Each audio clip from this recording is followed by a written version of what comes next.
मैं हृदय से आभार व्यक्त करना चाहूँगा, उनको शुभकामनाएं भी देना चाहूँगा कि उन्होंने जिस तरह से 10 दिसंबर को प्रवासी राजस्थानी दिवस घोषित करने की घोषणा की और उन्होंने एक विभाग का गठन करने की भी बात कही है, जो प्रवासी राजस्थानियों को उनके कारोबार, उनके उद्योग की स्थापना और उनके परिवारों के संरक्षण सुरक्षा की चिंता करेगा।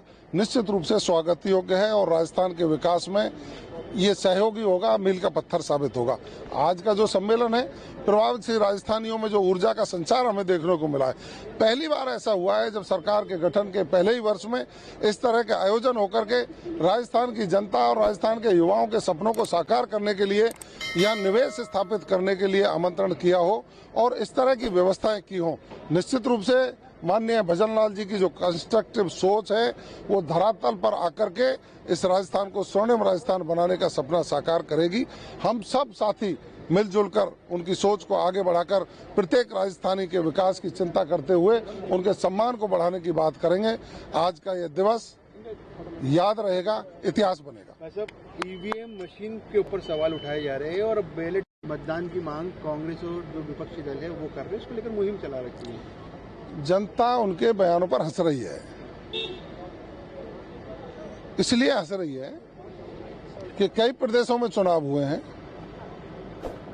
कहीं दूसरे लोग भी जीते हैं, लेकिन बड़े प्रदेशों में जहां लगातार भारतीय जनता पार्टी विकास कर रही है, वहां जनता ने भारतीय जनता पार्टी को समर्थन दिया है, उनके सहयोग में खड़ी रही है। अब ईवीएम के ऊपर प्रश्न उठाना, लागू करने वाले कौन थे साहब इसको? किनके समय में चालू हुई? इसका प्रस्ताव किसके समय में आया? युवा साथी अभी कह रहे थे, एक तरफ डिजिटल इंडिया की बात करते हैं इनके नेता, कहीं जाकर के सेल्फी खिंचाते हैं, उसको पोस्ट करते हैं, और दूसरी तरफ ईवीएम जैसे इलेक्ट्रॉनिक वोटिंग मशीन है जिससे हमारा निष्पक्ष चुनाव होता है, उस पर ये प्रश्न चिन्ह लगाते हैं। तो इनकी सोच पर तरस आता है। निश्चित रूप से इनकी सोच को भगवान क्या करे, ईश्वर से प्रार्थना करता हूँ इनको सद्बुद्धि दे और ये देश के और राजस्थान के विकास में सहयोगी बने। सवाल, बांग्लादेश में जिस प्रकार संतों के साथ अत्याचार हो रहा है, लगातार भारत उसका विरोध भी कर रहा है। विरोधी नहीं, किसी भी देश में हिंदुओं के साथ अत्याचार बर्दाश्त नहीं होगा। भारत की सरकार उनकी संरक्षा सुरक्षा के लिए जो भी कदम है वो समय समय पर उठाती रही है।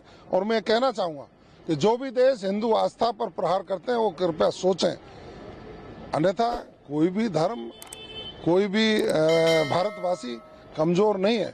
उनकी किसी भी अत्याचार की घटना को बर्दाश्त नहीं किया जाए।